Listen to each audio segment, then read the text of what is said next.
Well, hello there. I have a series of unfortunate events that I would like to tell you about. It all started with Sunday night. It was about 9 o'clock. My idea was to get Mexican food, particularly queso, because everyone knows that queso is liquid gold. I found out that the restaurant was not going to be delivering anymore, so I went with the next best thing, which is obviously pizza. I wanted to get a little fancy and decided to go with Jet's Pizza, deep dish, of course, instead of Domino's, which I usually do. Unfortunate event number 1. I went online and the delivery said it would take 75 minutes. 75 minutes? Ain't nobody got time for that. I decided I was gonna go for pickup option, which was only 20 minutes. Series of unfortunate event number 2. On their website, they said that they did the option where, they bring it out to your car, curbside pickup. Perfect! We're gonna go with that. Now, it's 9 o'clock. I already had on my evening pajamas for the day, and so I thought, you know what? I'm not getting out of the car.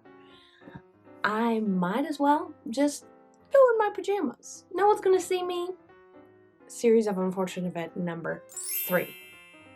Now, let me give you a little bit of context here. I don't wear pajamas in public. It's a thing. I don't do it. I ain't gonna be caught in pajamas nowhere. My pajamas that night consisted of a oversized kickball tournament t-shirt. Also, it was not hair washing day, so my hair was a little, sporting a little shine, of a certain kind. And then there were my shorts. For those of you that don't know, in the church, we have what we call a fingertip rule, where if you stand up straight and your fingertips, go down the side of your leg, your shorts have to be that long. That was like the spoken rule, whatever you call it. Mine did not reach my fingertips. They were not sanctified. My parents always taught me that you wear clothes that in case you had to get out of a car, you would be good. In wintertime, extra coats, gloves, things like that. I did not listen to them, which is 100% a mistake. So I'm driving up and I'm thinking, it's a Jets parking lot, Sunday night, 9 o'clock. Who in the world would be there? Series of unfortunate events number 4.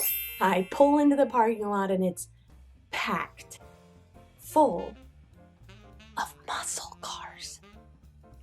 There's a car show happening in the Jets parking lot pizza. No. Jets Pizza parking lot. I mean, who does that? Who has a car show in a pizza parking lot? Beats me. I'm like, okay, well, I'm parking as far away from everybody as I can because I'm, looking special. So I park all the way at the end of the parking lot, which is the opposite end of Jets Pizza.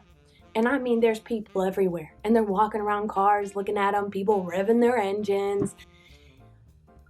Well, as soon as I park, 2 muscle cars just end up parking right next to me, of course.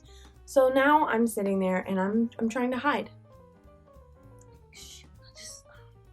And I was not being successful. So at this point, I'm kind of freaking out. I'm like, if this pizza guy doesn't just come, he needs to bring the pizza so I can leave. So I decided to call. Hey, I'm outside, but it's kind of packed, so I'm parked all the way across, the parking lot. If you can just bring the pizza out, that'd be great. He just kind of hung up. And I thought, that's odd. So I wait a few minutes. No pizza. And I'm looking around. I'm trying to pretend like I fit in with my little Toyota Camry hybrid in this parking lot full of muscle cars. And I am just looking so special. I'm just looking so special. So then I decided to call the pizza place again. I just want to check on my ETA for my pizza. It's kind of, taking a little while. Oh, you're the lady I was talking to earlier. Yeah, I am. I forgot to tell you, we don't do that here. You have to come get it.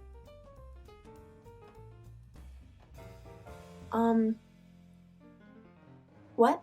Yeah, we don't do that at this location. So I have to come inside and get the pizza? Yep.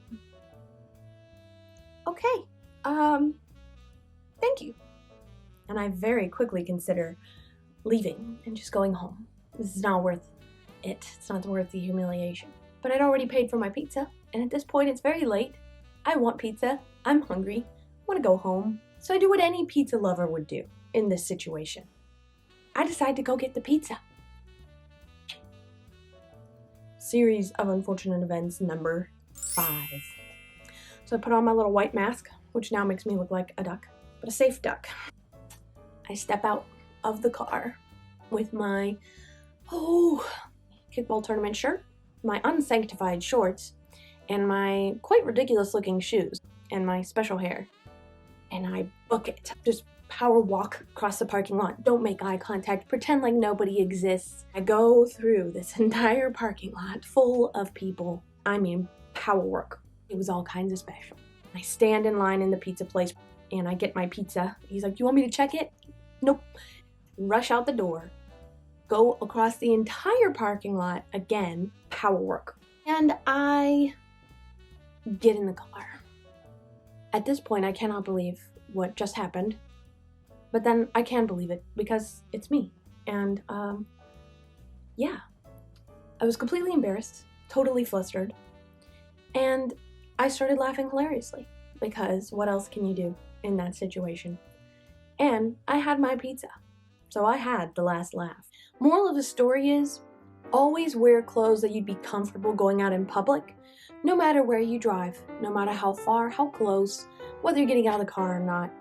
Just do yourself a favor and wear the proper attire. Hope you enjoyed my story. It's a very Katrina story, so bye.